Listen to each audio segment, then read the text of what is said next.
မင်္ဂလာပါညီကိုတို့ဒီနေ့မှာယူရိုပါလိပွဲစဉ်တွေရှိတယ်အုပ်စုပွဲစဉ်နောက်ဆုံးပွဲစဉ်တွေပေါ့နော်ဒီနေ့မှာ2နာရီမြန်မာစံတော်2နာရီမနက်ခင်း2နာရီခွဲမှာစတင်ကစားမှာဖြစ်တယ်တစ်ချိန်နဲ့ကစားကြမှာဆိုတော့ကျွန်တော်ဒီနေ့မှာကျွန်တော်အကြိုက်ဆုံး3ပွဲနဲ့ကျွန်တော်အကြိုက်ဆုံး3ပွဲကိုကျွန်တော်တတိစတာ3စပွဲရယ်2စပွဲ2ပွဲပါမယ်3စပွဲက1ပွဲပေါ့နော်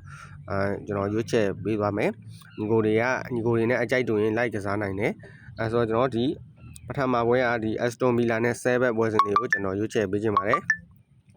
Aston Villa ကတော့အိမ်ဝင်းပေါ့နော် Aston Villa ကတော့နောက်တစ်ဆင့်ကိုတက်သွားပြီယူရိုပါလိမှာနောက်တစ်ဆင့်ကိုတက်သွားပြီ7အနေနဲ့က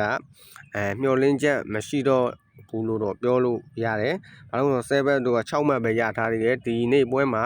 Aston Villa ကိုနိုင်ကစားရင်တောင်သူတို့မှာ6မှတ်ဆိုရင်ဂိုးပေးကိုကမိုင်းနဲ့ထွက်ထားတယ်သူတခြားအသင်းတွေကိုစောင့်ကြည့်ပြီးမှသူတက်ရေးမတက်ရေးဆိုတာသူတို့သိမယ်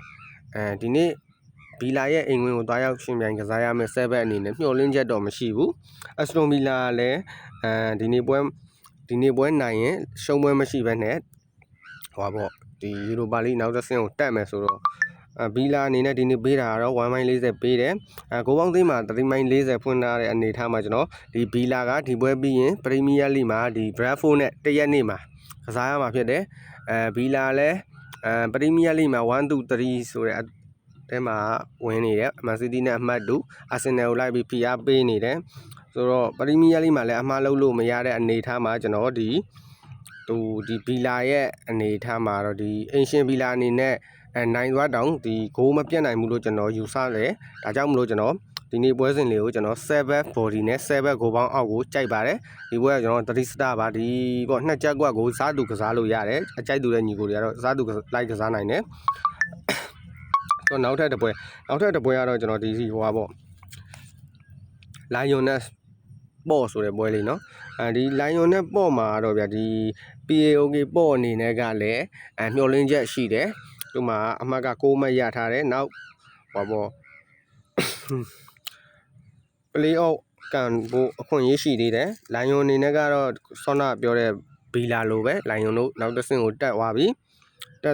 ဒီနေ့ Lion တို့ကြောတဲ့ဈေးမှာတော့ level 60ရှုံးမဲ့ပေးတယ်အင်ရှင်လည်းဖြစ်တယ်နောက်တစ်ဆင့်လည်းတက်နေတဲ့အင်ရှင် Lion တို့ကဒီပေါ့ဆိုတဲ့အသင်းကိုတရေ60ရှုံးပေးတယ်ကိုပေါင်းဈေးမှာ3.60အနေထားမှာကျွန်တော်ပို့ပြီးတော့အရေးကြီးတဲ့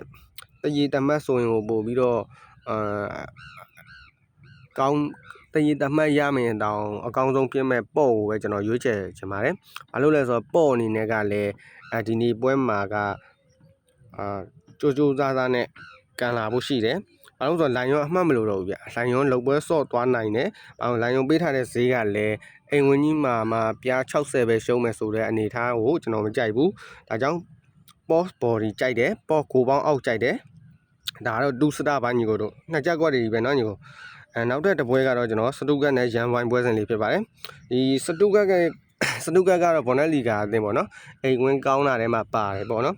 ရန်ဘွိုင်းကလည်းဒီဟောပေါ့ရန်ဘွိုင်းအသင်းကလည်းမျှော်လင့်ချက်ရှိနေတယ်ဒီစတုဂတ်ကလည်းဒီပေါ့ဟို128တဲဝင်ဖို့ဆိုရင်ဒီနေ့ပွဲနိုင်မှရမယ်နိုင်ရင်တော့ဂိုးပြတ်နိုင်မှရမယ်အနေထားမှာစတုဂတ်တို့ဒီနေ့ဖွင့်ထားတဲ့ဈေးက2+50အနေထားမှာတော့ပေါက်ကြီးကကျန်းတယ်လို့တော့ပြောရမယ်ကိုပေါင်းသေး3.95 3လုံးရှုံးဆိုတဲ့အနေထားမှာ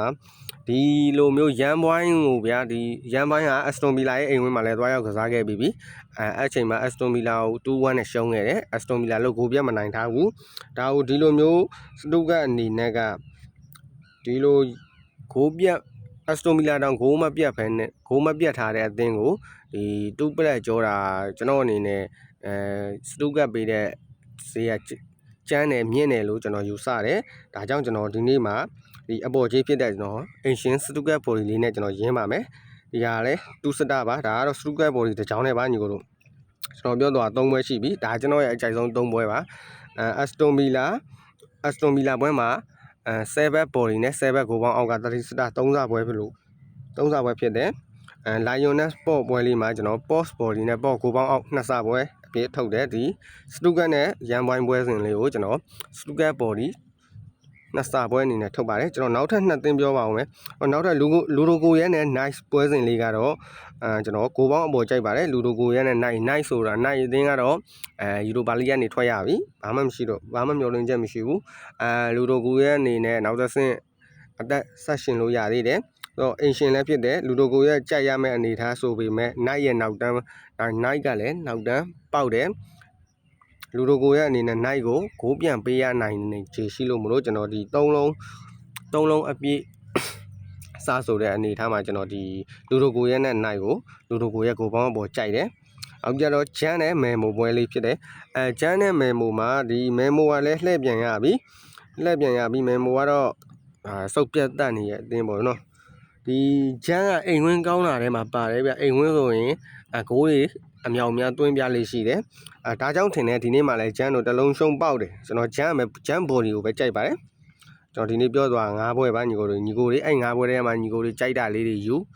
ကိုကြိုက်တာလေးနဲ့ကိုနောက်ထပ်ကြိုက်ထားတဲ့အသင်းလေးနဲ့ဖတ်ပြီးတော့တွဲမောင်းပေါက်ပါလိမ့်မယ်ညီကိုတို့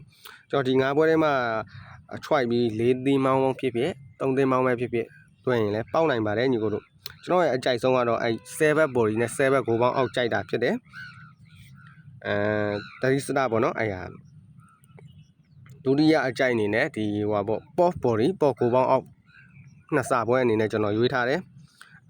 နောက်ထပ်နှစ်စာပွဲကတော့ stucket body တစ်ချောင်းနဲ့ပဲရွေးထားတယ်ညီကိုတို့ဂေါ်လက်ပါညီကိုတို့ကျွန်တော်ရဲ့ဒီတစ်ချောင်းနဲ့တော့ပွဲကတော့ကျွန်တော်တိတ်ကန် channel မှာတင်ပါမယ်ကျွန်တော်တိတ်ကန် channel မှာကျွန်တော်8နာရီခွဲလောက်ဆိုရင်တင်ပါမယ်ဘာလို့လဲဆိုတော့ဒီနေ့ကညနေပွဲတွေဖြစ်နေတဲ့အတွက်ကျွန်တော်8နာရီခွဲလောက်မှာ3သက်ချက်လေးနဲ့ကျွန်တော်ထိမိတင်ဆက်ပေးသွားမယ်တိတ်ကန်ဘယ်လိုဝင်ကြည့်ရမလဲဆိုတော့ကျွန်တော် comment မှာကျွန်တော်တိတ်ကန် channel link လေးချပေးထားပါမယ် Viber channel မှာလည်းကျွန်တော်တပွဲတင်ပါမယ် Viber channel link လည်းဒီမတ်မှာကျွန်တော်ပင်ထောက်ပေးထားပါမယ်ဝင်ရောက်ကြည့်ရှုနိုင်ပါတယ်ညီကိုမြည်သူမဆိုပေါ့နော်အားပေးကြတဲ့ညီကိုတွေခိုးလက်ပါဗျ